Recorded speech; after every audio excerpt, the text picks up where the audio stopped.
அது தொடர்ந்து அமைச்சர்கள் பதவியேற்பும் அந்த நிகழ்வும் நடந்துச்சுல. இப்போ செங்கோட்டையன் அவர்களும் அதான் பண்ணார். அடுத்தடுத்தார் ராஜ்மோகன் அவர்கள் அவர் வந்து சொல்கிறார், அவர் வந்து எல்லாமே அந்த கரெக்டாக அந்த உறுதிமொழியெல்லாம் படிச்சுட்டே வரும்போது ஒன்றும் பிரச்சனை இல்லாமல் இருந்துச்சு. இல்லை அப்படியே கட்ட கட்ட கட்ட கட்ட கட்ட கட்டான்னு வச்சார். ஆல்ரெடி ஒரு நல்ல ஒரு பயங்கரமாக பேசக்கூடிய பேச்சாளர் அவருக்கு சொல்ல தேவையில்லை, அழகாக அப்படி படிச்சுட்டே வந்துட்டு கடைசியில் வந்து கடவுள் சாட்சியாக அப்படின்றப்ப மேலே தான் நம்ம கடவுள்லாம் என்ன அப்படி காட்டுவோம், ஆண்டவன் கடவுள் சாட்சியாக அப்படின்னு சொல்லிட்டு டபக்குன்னு விஜய் அவர்களை நோக்கி கையை நீட்டிட்டார்.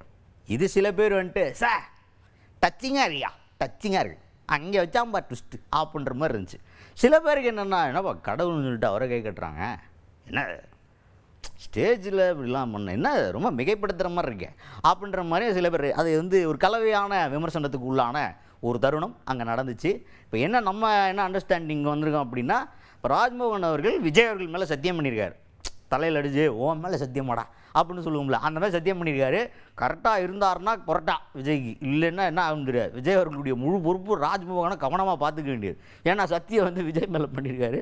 ஸோ அந்த மொமெண்ட் வந்து ஒரு சோஷியல் மீடியாவில் பேசப்படக்கூடிய ஒரு மொமெண்ட்டாக இருந்துச்சு. அதையும் பாருங்கள்.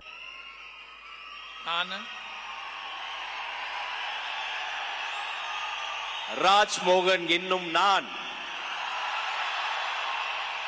சட்டப்படி அமைக்கப்பெற்ற இந்திய அரசியல் அமைப்பின் பால் உண்மையான நம்பிக்கையும் மாறா பற்றும் கொண்டிருப்பேன் என்றும், இந்திய நாட்டின் ஒப்பில்லாத முழு முதல் ஆட்சியையும் ஒருமையையும் நிலை நிறுத்துவேன் என்றும் ஆண்டவன் மீது ஆணையிட்டு உறுதி கூறுகிறேன்.